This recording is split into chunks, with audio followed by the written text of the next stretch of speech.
munchers going. Here we go. And did it again. And Matthew missed a row. Woohoo! Good aim, honey. One more again. And we got it. 8 rows at a time.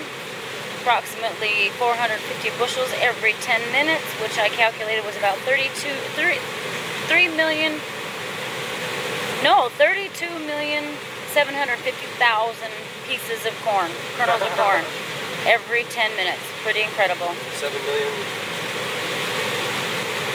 It's 7,280,000 approximately in 100 bushels. We're doing 450 bushels at a time. There you have it. Woo! Captain Matt. Hi, honey. Hi, honey. Here I am.